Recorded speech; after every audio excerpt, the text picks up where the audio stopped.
Hello, I'm Alan Fisher and you're watching Al Jazeera's third day of our special coverage of President Donald Trump's first year back in office. Walls and welcome mats. Trump's immigration policies are tightening at the border, while a gold card initiative appears to open the door for the wealthy. To discuss this, I'm joined in the studio by John Feary. He's a Republican political consultant and strategist, and Richard Goodstein, a Democratic political consultant and former advisor to President Bill Clinton and Al Gore. But first, Al Jazeera's White House correspondent Kimberly Halkett has this report. In the midst of his controversial crackdown on illegal immigration, U.S. President Donald Trump has launched a new, novel path to legal citizenship. Congratulations. This is the gold card, as you know. Trump's gold card allows non-U.S. citizens a fast track to citizenship for a price, a very steep price. Those who can write a hefty check can apply online. The cost for a Trump gold card, a $15,000 processing fee, plus $1 million.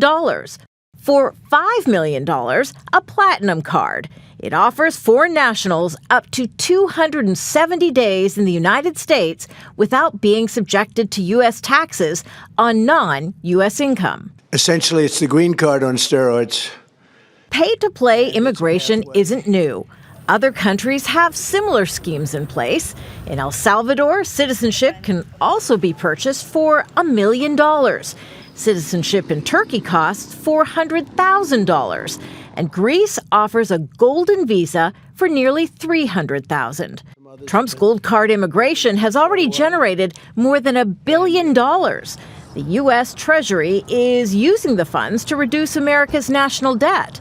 But congressional Democrats say selling immigration values dollars over expertise and ignores the contributions of non-wealthy migrants. To throw them out of the country and then to bring in some billionaire here who can pay a huge amount of money to buy citizenship?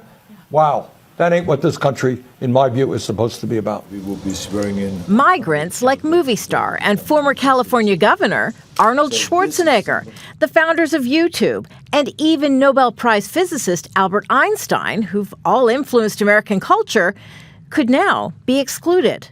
U.S. immigration policy has long emphasized opportunity and diversity. But critics argue President Trump's pay-to-play system puts a price tag on that promise.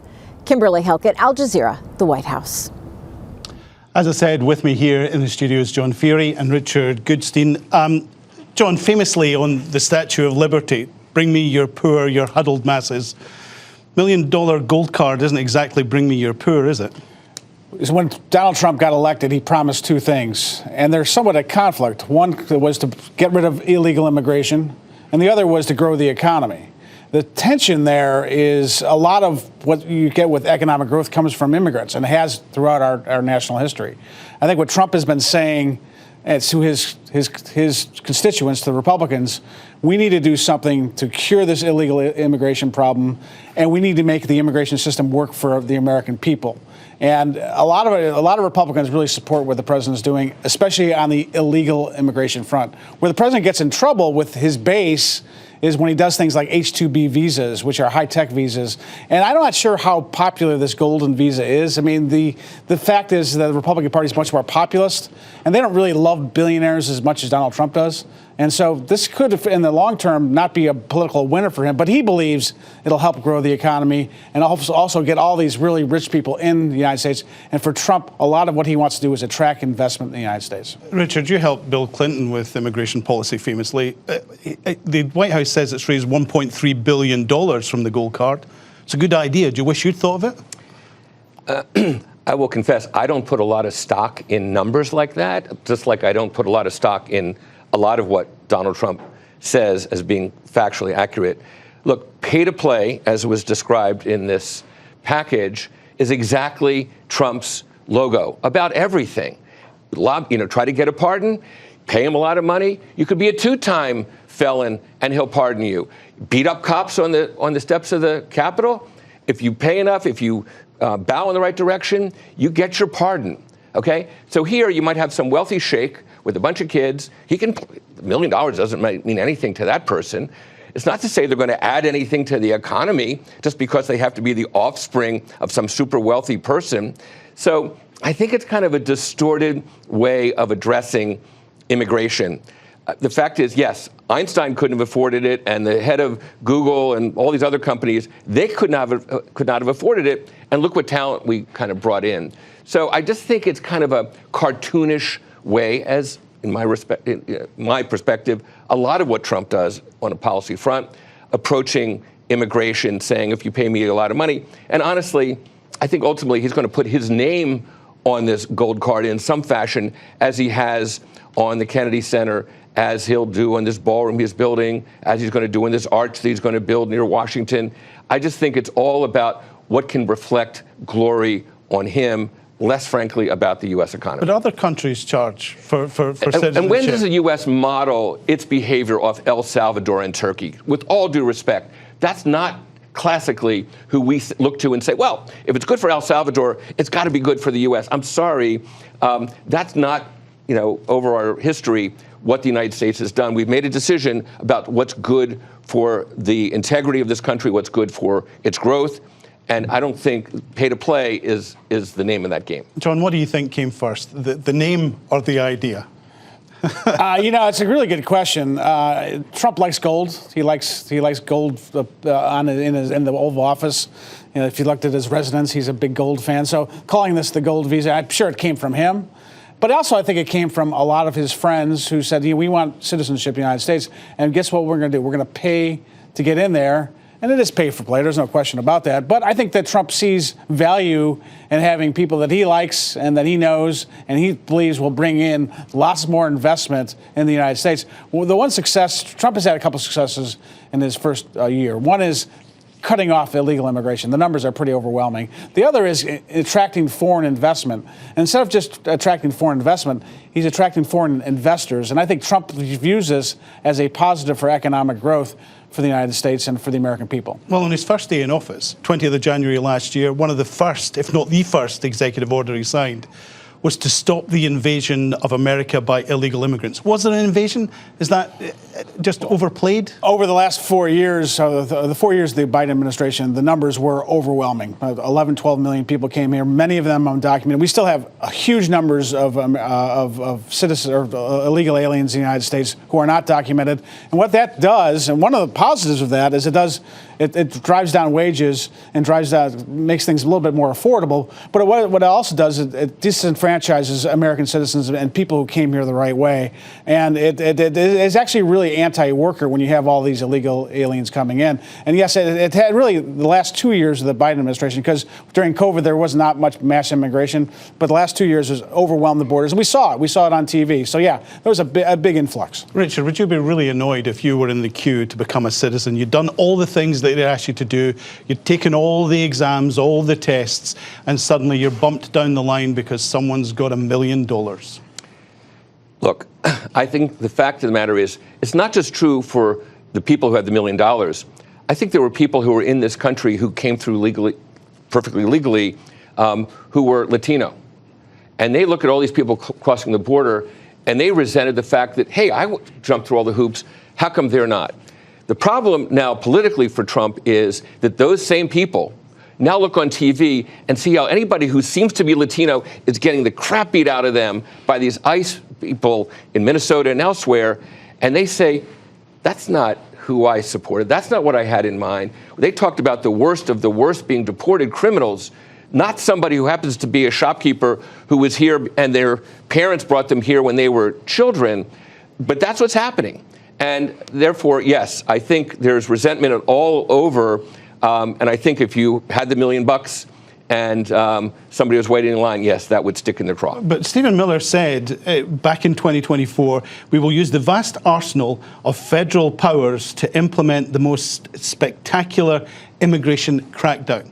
That's exactly what he's done, hasn't he? So people knew this was coming. Well, again, what you saw at the Republican convention was the sign mass deportations.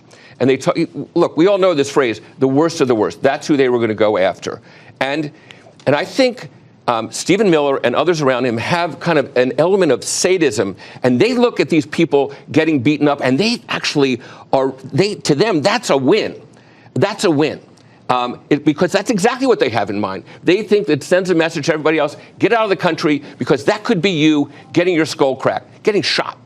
The problem for them is politically, Trump is now underwater on immigration generally. People like the fact that he's sealed the border, but they don't like the deportation policy at all. And just on the immigration issue, he's 9 points underwater because, again, and they see what's happening, and it really nauseates them. It is backed up by the polls that people are not happy with his immigration handling. But the question for you, John, is Tom Homan, who's the border czar, has said they have an image problem. The president, when he did his news conference on Tuesday, said this isn't playing well because of the way it looks. He does have an image problem with this, doesn't he? They're not getting the worst of the worst, and it looks really nasty in some places. Yeah, I think you're right, and I think the president recognizes that. I think the president is much more moderate on what's happening than Stephen Miller is, who seems to be driving the policy. The part of it's an image problem. Part of it is the protesters that have come up. Barack Obama deported 5 million people. Donald Trump's deported 600,000. Now, that was over 4 years versus the first year, but the number still. Obama did much more effective job of deporting illegal aliens in a way that was much quieter than President Trump. And to your point, Trump does need to focus, and Homan and Miller need to focus on the worst of the worst, going after the shopkeepers or the housekeepers. That's not what the American people voted for. And they also, the fact is that when you deport so many people and you scare so many people here illegally, they don't want to go to Home Depot and do work. And so it has an impact on economic growth. So the president's instincts are correct. I think he needs to get the image, not just the image, but also what they're going after. And the reason they're in Minnesota is because of the fraud in the Somali community. And so they've got to figure out how to do that without causing all this ruckus. We're going to come back to the immigration and the economic argument in a second.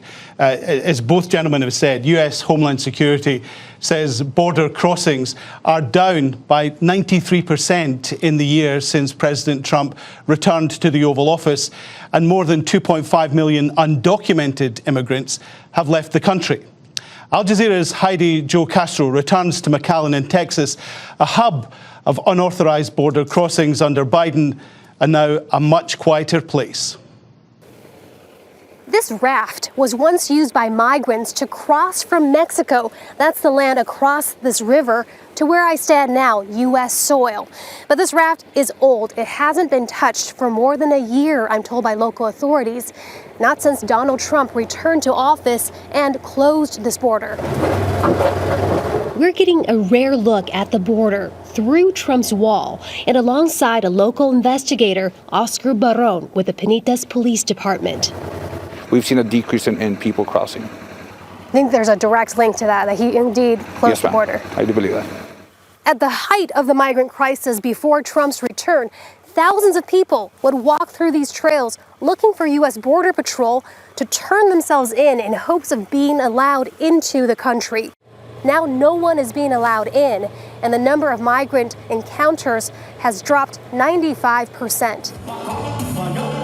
And the vibrant activity of the Alamo flea market, as captured by our cameras 2 years ago, is no more. Now the owner tells me business here has dropped 25%, with both shoppers and vendors staying home for fear of ICE raids.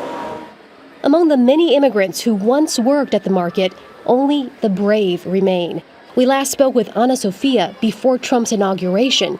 That's when she said this about his threat to deport millions. A lot of people say he's like a chihuahua. He just barks but doesn't bite. Now she says this. I think, yes, Trump does have a bite. His teeth are starting to show, and it's starting to be more strict and even harsher than we think it was. The Trump administration says more than 2.5 million undocumented immigrants have left the country, most choosing to leave for themselves, and 620,000 through deportation. Not Ana Sofia's mother, though. She's still selling vegetables, hoping to avoid immigration agents and taking each day as it comes. Yes, I'm afraid, but I can't give up. I have to keep working because life continues. It does. In fact, it's her daughter's 20th birthday, a time to celebrate, even as so many live in fear in a border region transformed by Trump's immigration crackdown. Heidi Jo Castro, Al Jazeera, McAllen, Texas. Still with me is John Feary and Richard Goodstein. Richard, you were saying, as we were looking at that report, you think ICE is deliberately making high-profile arrests in a very nasty way to get the message across so that places like McAllen don't have border crossings? From all the reports, these ICE agents have been told, capture on video what you're doing so that we can basically put that out to the world and send the signal that, you know, if you're smart, you'll get out. And that, frankly, if you look at the video of that woman who got shot to death in Minnesota, he violated all protocol by having his phone flash camera in one hand and a gun in the other, and he therefore, his vision was tunnel. He didn't see that she was turning the car away. I mean, the point of the matter is that, yes, they're under very strict instructions to capture this, what I would call brutality, because it sends a signal, but it's, again, it's not what the public wants to see. It's not, you know, Trump says it's an image problem or a PR problem. No, it's an on-the-ground facts problem. These people are doing things that most people think they didn't vote for. Even Trump voters say, no, that's certainly Hispanic voters, but others too said, yeah, that's really going over the line. That's not the country that I want to live in. But John, if we take McAllen as an example, Trump's border policy has been an outstanding success. I mean, he's cut the number of border crossings there to almost zero. And when he talks about that, he thinks he doesn't get enough credit for it. He delivered what he said he was going to do. He closed the border. He's definitely kept his promise. I mean, part of the purpose of those videos is not just to have people self-deport, it's to not have those big trains of people coming in through Mexico at the border. We don't have that anymore. And so people are not coming here because they don't want to face those facts. You know, the American people are divided on this. The Republicans still strongly support what the president's doing. I think there is some of these videos that do have an impact on swing voters and independent voters, and especially Hispanic voters. And I think the president has to understand that he won this election because he appealed to an historic extent to Hispanic voters who, in the last couple elections since he won, they've turned against the Republicans. So we need to have that whole coalition to be able to win, especially in Texas, where we've redistricted 5 seats, with the expectation that we would continue holding on to those Hispanic voters. The president's number one priority, though, has to be getting people to trust him on the economy and getting economic growth. And that only happens with a rational immigration policy. And so I think that he gets it. I'm not sure if some other elements within his administration get it as well. But he wants to cut illegal immigration by about 33%. And a George Mason University a study showed that if you do that, you're going to hurt the long-term economy. Has Donald Trump's immigration policy gone too far? Well, I think part of this whole idea of the golden visa that we talked about before is trying to counteract that. And the president has tipped his toes in the water of other high-tech visas, bringing people in. The thing that he's got to understand, he's also said this outside of what other folks in his administration have said, that we need the farm workers. We need the people working in hotels. We need the people working in the chicken factories. He's been saying that, but elements within his administration are total hardliners. You cannot have economic growth if you're going to cut the number of people coming in the country by 33%. It just doesn't square up. The number one priority for this president has to be grow the economy. Richard, you worked famously with Bill Clinton on immigration issues. Has Donald Trump got at least this part right, that he's managed to seal the border? Yeah. I think any Democrat who begrudges Trump having sealed the border is making a mistake, because that was an accomplishment. But again, there's a reason that he is net underwater and getting worse and worse for him on the whole immigration issue, and certainly on this deportations, because of what's happening in the streets. This notion they're trying to propound that, well, we have these people in Minnesota because of Somali fraud. You don't barge into some guy's house who's in his underwear and pull him out, who happens to be a naturalized U.S. citizen, like happened the other day, and throw him in a van and question him for an hour because of some suggestion of Somali fraud. He was from Vietnam. I'm sorry, it's nonsense. They get off on this brutality. And I think it's not just Stephen Miller and people generating the policy. I think they're hiring people, and they're basically putting ads out saying, if you want to take it out on these people who don't belong here, come join ICE. And guess what? They're getting people who think pulling a trigger first and then asking questions later is just fine. And thanks to Trump having, thanks to the Supreme Court, the ability to issue pardons willy-nilly, they're right. They can get away with murder. But politically, it's undermining him right and left, and it's a reason that almost every single election that's happened since Trump's been in office, the Republicans have underperformed what Trump did in 2024 by 10, 15, 20 percentage points. We saw it in New Jersey for governor. We saw it in Virginia. And it's happening in red places like Mississippi and places like that. The mayor of Miami went from 78% for a Republican to 60% for a Democrat in 4 years. John, this is going to be an election problem for the Republicans if we keep seeing scenes like this. I mean, it is 10 months to the midterms, but it's only 10 months to the midterms. Yeah, I mean, I think that what I've been telling people is we got to wake up. We got to have rational immigration policy. We got to take the win on the border because I think that's a huge win. But we have to be more sensible about how we enforce these laws. And the confrontations, I think, were part of the point early on because they were trying to make the point that if you come to this country illegally, you're going to get punished for it. And I think that was the message they were trying to send. And I think that is still very popular with the Republican base. And so that's the other issue here. You want to make the Republican base energized, but you also want them to feel that if Republicans lose the House, it's going to be a really bad 2 years for the president the last 2 years. So he's got to be more smarter about it as going forward in the next 10 months. This election is not over.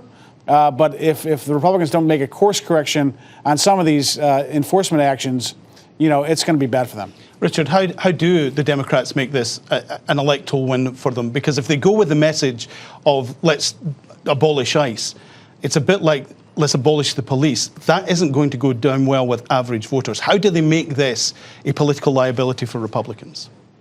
Very precious few Democrats ever uttered the word abolish the police, and precious few have said abolish ICE. What they are saying, however, though, even somebody like Ruben Gallego, a Hispanic senator from Arizona, is that ICE needs to be reformed. What we're looking at now is intolerable, to have these masked people who refuse to give their identity, going around, barging into people's homes, breaking their windows of their cars just to grab people out for no good reason. Even if they had a reason, that's not how you go about it. So I think Democrats actually just have to have people turn on their TV to see the nightly news. They don't really need to do much to talk about it. They need to be talking about reforming ICE because what we're seeing is intolerable. And I just think that's part of the kind of a range of issues that I think they'll have to run on. It's very interesting because later this week, the Congress is going to pass a funding bill which includes funding for Homeland Security. And they're going to do that. Billions of dollars. And billions of dollars. And then they're going to do that because the Democrats don't want to take this fight on defunding ICE, because I think that the Democrat leadership understands that defunding ICE is a bad message, but the progressives who are really running the party think it's a great message. And so that's the tension that the Democrats are dealing with. They're taking a step right now to fund ICE, really, with this Homeland Security bill, with some reforms that are included in it. But it shows you the tension within the Democratic Party. Does Trump keep immigration front and center next year for his second year in office, the way he's done in the first, like we saw at the news conference yesterday? It was the main thing he talked about. Yeah, I mean, it's a winning issue with the base. It's a winning issue with it's one of his great accomplishments. I think he's got to turn over to the economic growth as the real winner, because I think it does more to unify. All these enforcement actions, they do have an impact on swing voters in a negative way, and especially female voters. And so I think that they have to be more cognizant of the politics of this, and hopefully they embrace a pro-growth message. What does Trump do for the next year, Richard? 27% of independents think Trump's doing a good job. The rest of them think not. And it's in part for the reason that John said. They don't like what they're seeing. And I think, as I said, Democrats need not do a whole lot other than talk about the range of... Look, Trump said he was going to lower prices. Every economist could have told him, stop, short of a depression, you don't actually lower prices. But that's what he ran on. And there's now a frustration because guess what? We still have inflation. And in part we have inflation because in construction, agriculture, hospitality, you name it, when all these people are being pulled off the street, guess what? If they're either being replaced at all, it's by somebody who's probably getting paid more. So economic growth is projected for this coming year, for 2026, to be 2.3%. When this big, beautiful bill passed, he said it was going to be 5%, 6%. I mean, he's not actually delivering. We had I'll end on this. We had more jobs created in Joe Biden's best month than were created last year in the whole year were Donald Trump. Gentlemen, we could go on talking about this for a long time. Immigration is a huge topic, covers so many areas, including the economy. I'd like to thank you very much for taking the time and being with us here. That's John Ferry and Richard Godstein, both of whom have been joining us here in the studio as we discuss Donald Trump's first year in office. And today marks the official start of Donald Trump's second year in office. He's done it with a speech at Davos. Thank you for joining our 3 days of special coverage. It's been an interesting time covering Donald Trump over the last year. It's been like the fire wheels of news from the White House at times. Just as one crisis is dying down, he seems to ignite another one. It's been quite incredible. Here are the key moments of Donald Trump over the past 365 days. I, Donald John Trump, do solemnly swear that I will faithfully execute. China, first row. Tariff of 25% on Canada. You'll have more police, and you'll be so happy. Your country is in big trouble. I know. Two countries that have been fighting so long and so hard that they don't know what they're doing. Do you understand that? Iran, the bully of the Middle East, must now make peace. If they do not, future attacks will be far greater and a lot easier. And a lot of progress has been made with respect to Gaza and just about everything else we touch. I wasn't a big fan of Jeffrey Epstein, that I can tell you. We've just launched the Trump Gold Card. Stop sending drugs into the United States. We need Greenland for national security purposes. There is also a beautiful medal for you that you can wear everywhere you want to go. Right now. Okay, let me hold. Fantastic. Excellent.